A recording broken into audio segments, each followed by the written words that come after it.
Assalamualaikum warahmatullahi wabarakatuh. Alhamdulillahil awal bila ibtida wal akhiru bila intiha.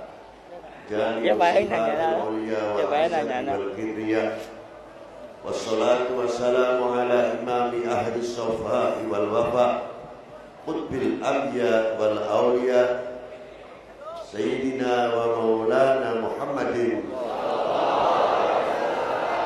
khairid dawa likulli saqamin wada rahmatan wa shifa fi sirri wal jila wa ala alihi wa sahbihi madamatil ard was sama' amma ba'du.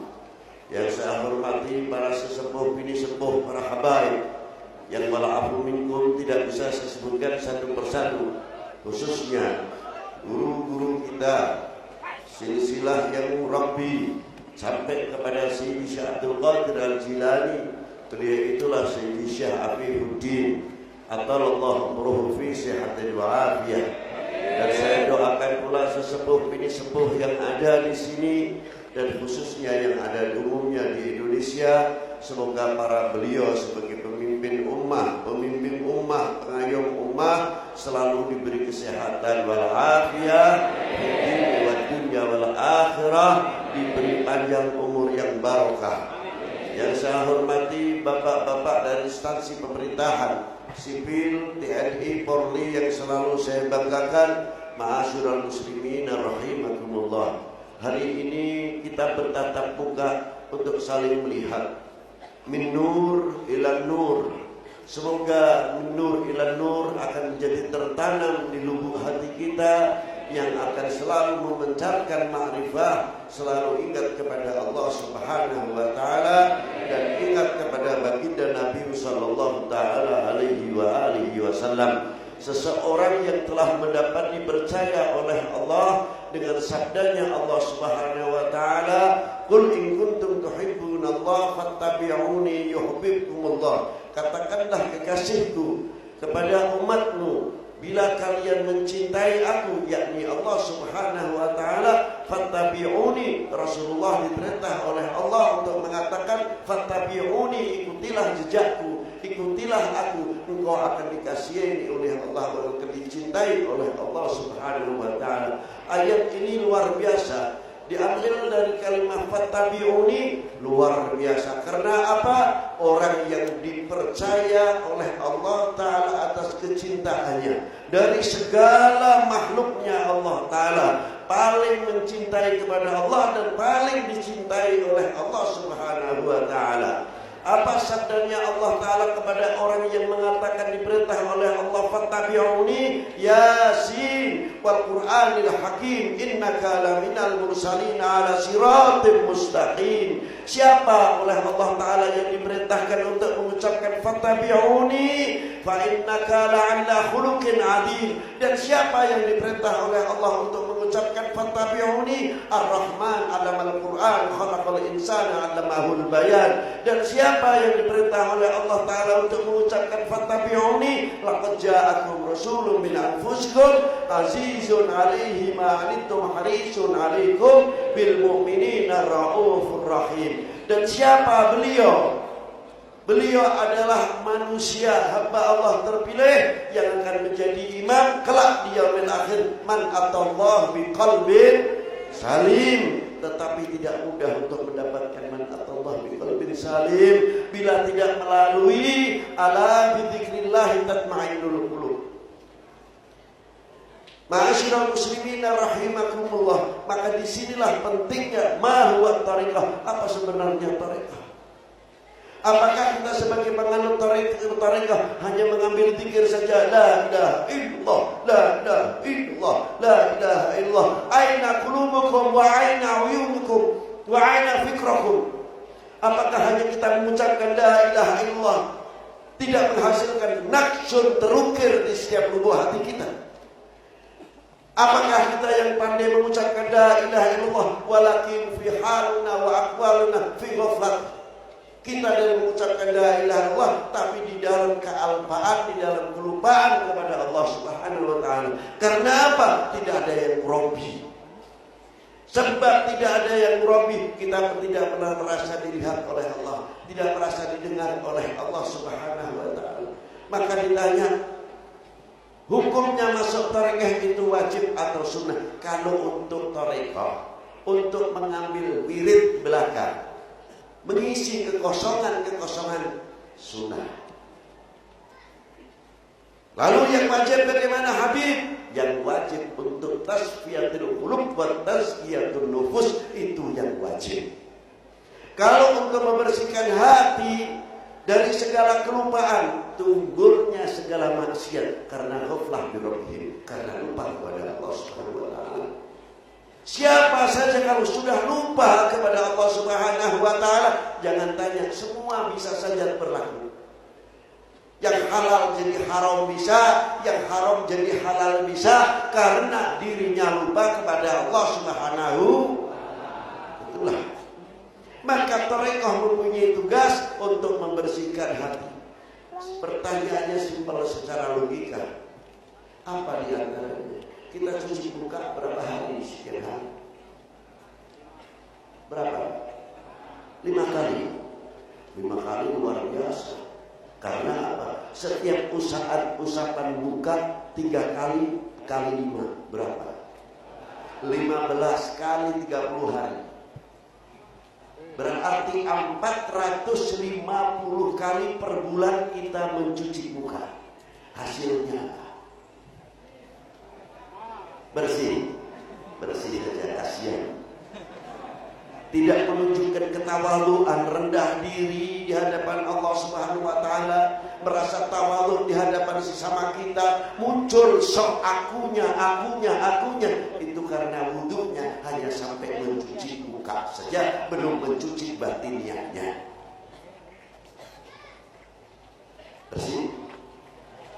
Bersih.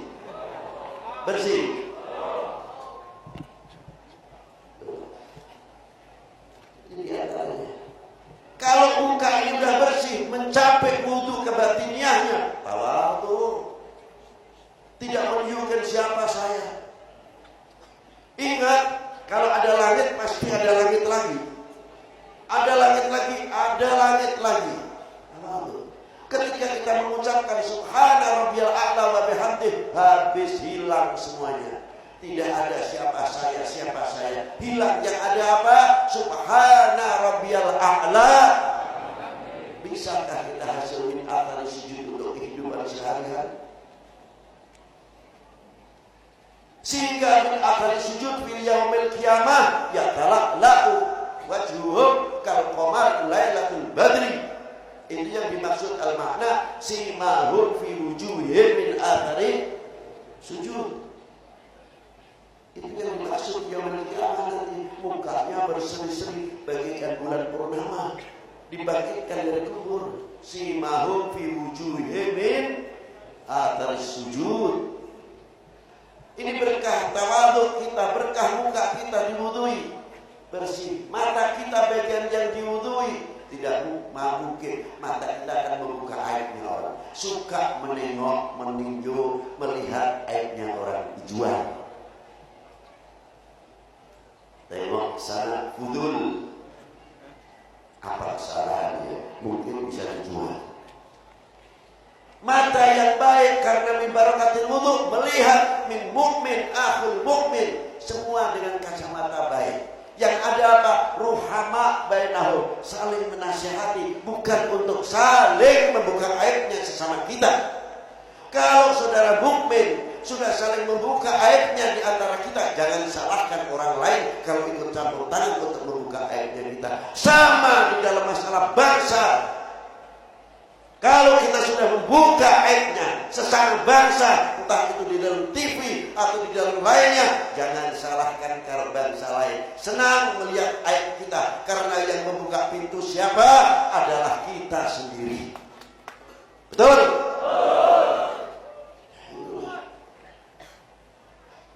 Ingat.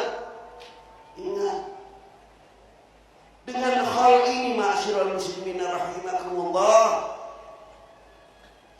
kita akan mengingat, mendekatkan diri kita kepada al-ulama. Saya berpikir bila mana umat ini sudah jauh dari al-ulama, 3 perkara akan diturunkan. Satu saja dulu. Apa? Yarfa'ullahul barakah. Kalau sudah diangkat barokah ini, apa yang terjadi? Hilanglah rasa kasih sayang di antara sesama kita. Bumi ini panas, baru kemarin hujan, tapi sekarang sudah merasakan bagaimana panasnya. Dulu pohon yang kering kita bakar sulit untuk menyala. Sekarang daun yang hijau saja kita bakar menyala. Itu tandanya yarfa'ullahul barakah. Isu kita sebarkan, mudah tawuran sesama kita, di antara sesama kita. Yang menawuri adalah muslim, yang ditawuri muslim, orang lain tinggal bertemu. Tuh lihat umat Islam tawuran di antara sesama kita. Malu tidak? Malu tidak? Berhenti kalau malu. Silahkan mau musim kampanye, boleh beda pilihan, tapi tidak akan membedakan. Saya adalah umat Islam, saya adalah bangsa Indonesia. Bukan membedakan pilihan mau hijau, mau kuning, mau merah. Silahkan, tapi tidak menghilangkan jati diri sebagai anak bangsa. Saya adalah bangsa Indonesia. Yang keras, Indonesia. Lempam jadi bangsa Indonesia. Mengucapkan, mestinya kadang kita harus bangga kalau mengucapkan bangsa Indonesia. Karena Rasulullah mengajarkan hubbul Arab salatun, kecintaan kepada dunia Arab 3 perkara. Rasulullah tegas mengatakan, li'annil Arabi, saya bangsa Arab. Ini contoh untuk kita. Kita harus bangga. Li'anni Indonesia. Itu kekuatan yang melebihi nuklir, melebihi kekuatan kendali. Silakan dunia luar mau mempunyai nuklir, Indonesia mempunyai kekuatan persatuan Republik Indonesia. Itu gempuran ini lebih dahsyat. Karena apa? Dengan keserentakan kita semua, berarti kita tidak akan memberikan peluang seujung rambut pun kepada oknum-oknum bangsa lain yang akan memecah Republik ini, yang akan memecah Indonesia ini. Ingat itu para saudara-saudara yang saya cintai. Sadar kita sebagai umat Islam, sebagai ahli sunnah wal jamaah, termasuk bagian benteng Indonesia, benteng umat Islam Indonesia. Ingat itu baik-baik. Masyaallah muslimin rahimakumullah. Ini berkah dari sujud, berkah dari wudu. Berkah wudu di dalam tangan kami. Sudah tidak usah kita cerita masalah tentang korupsi. Mari kita perbaiki wudu kita. Tangan yang sudah baik ini kita wudui. Malu kalau mau mengambil barangnya orang lain. Karena apa? Kita menjaga kesucian tangan kita, berkah dari wudu. Itu tadi, mata kita tidak akan membuka aib orang, telinga kita akan menjadi filter. Kalau mendengar yang tidak baik sesama kita, kita bertanya kepada bayanu, bertanya, betulkah khabar ini? Yang kena siapa? Satu, saudara kita mukmin. Ayo tutupi. Jangan, mari kita datangi, kita nasihati. Jangan kita buka aibnya di luar. Begitu pula ini bangsa kita. Ayo sama kita, baik-baik. Bil mau'izatil hasanah, bil mau'izatil hasanah banyak sekali. Alhamdulillah, bil mau'izatil hasanah banyak, tapi uswatul hasanah sedikit. Uswatul hasanah yang sedih sekarang memerlukan uswatul hasanah, bukan banyak bicara, bukan banyak wacana, tapi kenyataan. Akhlak yang baik, budi pekerti yang baik, itu yang dituntut untuk kita semua. Maka dari itu ma'asyiral muslimin rahimakumullah, dengan adanya hal tersebut untuk kita ingat kepada siapa? Para beliau-beliau yang ikut andil besar dalam dunia Islam, yang ikut andil besar dalam memerdekakan bangsa ini dari dulu penjajah dan kebodohan. Habib Lutfi ketika berziarah Wali 9, Habib Lutfi ditanya, Beb, apa keistimewaan ini? Maaf, terlalu panjang enggak? Ya, terlalu panjang terus. Waktunya sudah mepet. Terus. Habib Lutfi ketika ziarah Wali 9 ditanya, Beb, apa keistimewaannya ziarah Wali 9? Lah, karomahnya gimana, Beb? Aduh, terlalu tinggi. Barokahnya gimana, Beb? Saya untuk mencapai martabat itu, untuk mendapatkan itu terlalu jauh. Cuma saya ingin belajar malu saja ziarah ke Wali Sembilan. Ingin belajar malu kepada Wali Sembilan.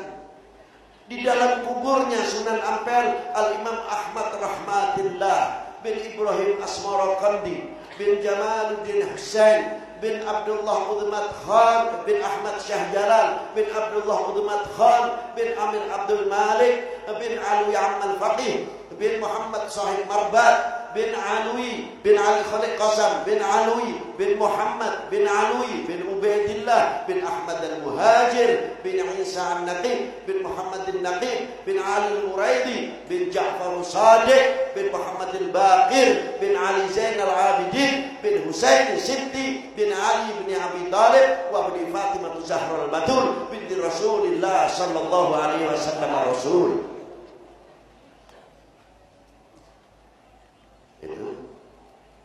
Siapa ibunya Imam Ja'far Sadiq? Farwah bintil Qasim bin Muhammad bin Abi Bakri Siddiq. Berarti Sunan Wali Sembilan turunan Sayyidina Ali, juga turunan Sayyidatina Fatimah, juga turunan Sayyidina Abi Bakri Siddiq, lebih-lebih turunan baginda Nabi sallallahu alaihi wasallam. Ketika kita masuk ke Sunan Ampel, saya kaget. Orang di dalam kubur sudah meninggal 500 tahun yang lalu masih mengajak orang berzikir, masih mengajak orang bertasbih. Tidak ada yang masuk ziarah Sunan Ampel terus masuk dia berapa? Begadang mari begadang, tidak ada. Atau lagu apa? Tidak ada.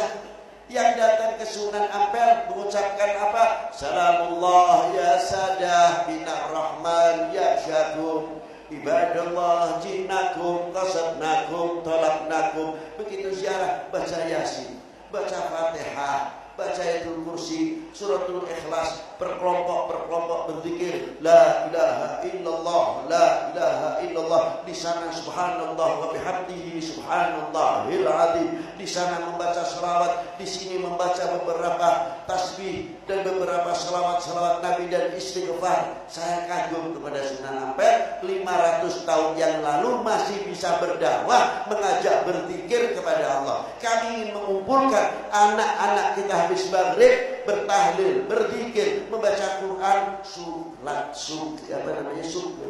sulit sekali untuk bisa mengumpulkan saudara-saudara kita. Lingkungannya dari mulai Ampel Dentol, Ampel Gading, berapa pedagang-pedagang, toko-toko yang luar biasa. Hatta yang ingkar ziarah, yang ingkar maulud, yang ingkar manakib, di situ jual berjanji. Ya. Luar biasa. Itu di tempat Sunan Ampel. Luar biasa.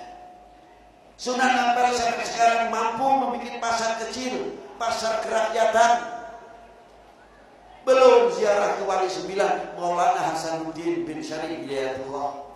Depannya pasar ramai. Siapa yang mengundang? Kalau tidak disentuh oleh Allah Subhanahu wa taala, sebab karomah Maulana Hasanuddin Banten, Maulana Yusuf, itu karomah yang luar biasa. Orang mati masih bisa menghidupkan pasar yang hidup. Di Maulana Syarif Hidayatullah ayahnya separuh non muslim, separuh muslim. Coba kalau Jumat Kliwon kita ziarah ke makam Maulana Syarif Hidayatullah, lihat sebelahnya. Satu non muslim yang pakai menyan kecil sampai yang besar, lilin yang pendek sampai yang panjang, yang gembok sampai yang kering, yang kurus. Di sebelah macam-macam. Saya kagum Maulana Syarif Hidayatullah di dalam kubur masih bisa menyatukan bangsa. Kagum. Lalu di satu sisi tempat dunia Islam, dunia Muslim kita yang zikir gayanya macam-macam, dengan lagunya zikir macam-macam, mereka bersatu luar biasa. Jadi saya katakan bahwa Maulana Syarif Hidayatullah di dalam kubur pun, khususnya Wali Sembilan, masih bisa mempersatukan umat, masih bisa mempersatukan bangsa. Malu tidak kalau kita ini? Mestinya malu. Orang mati sudah sekian ratus tahun masih bisa memberi makan kepada yang hidup. Ini contoh untuk kita semuanya. Namun apa yang terjadi bila mana kita sudah jauh dengan para ulama? Anak-anak kita tidak kenal Sayyidi Syekh Abdul Qadir Al-Jilani, anak-anak kita tidak kenal Sayyidi Syekh Abdul Hasan Al-Syadili, anak-anak kita tidak kenal Sayyid Ahmad Al-Rifai, anak-anak kita tidak kenal Sayyid Ahmad Al-Badawi, anak-anak kita tidak kenal Sayyid Ahmad Al-Rifai wa Dasuki, dan tidak kenal para tokoh-tokoh Sayyidi Syekh Muhammad Baharuddin Naqsyabandi dan lain sebagainya. Lebih-lebih yang ada di Jawa ini, apa yang terjadi?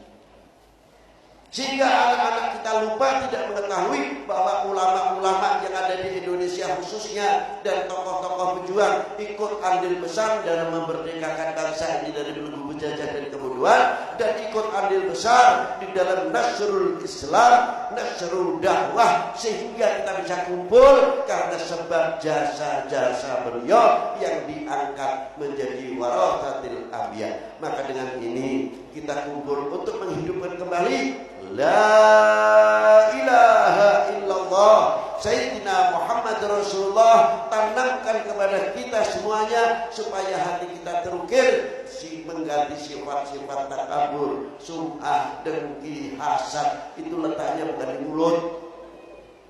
Kita mandi setiap hari, kita cuci muka setiap hari, dari cuci muka sampai wudu. Yang saya tanyakan, cuci hati kita setiap hari berapa kali? Cuci hati kita setiap hari berapa kali? Muka 5 kali, hati kita berapa kali kita cuci? Ini busuknya kalau kita buka, isinya takabur, dendam, dengki dan sebagainya.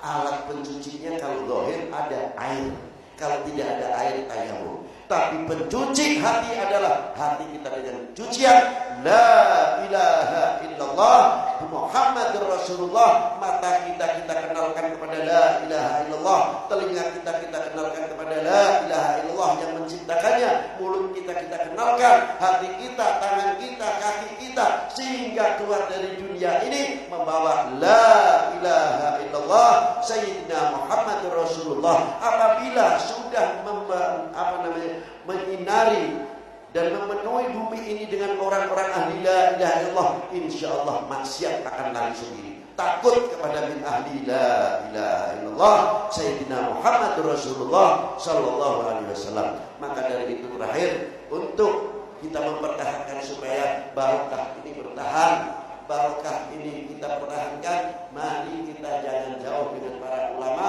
dan jangan jauh dengan para aulia, karena beliau wasitoh kita mendekat kepada baginda Nabi sallallahu taala alaihi wa alihi wasallam.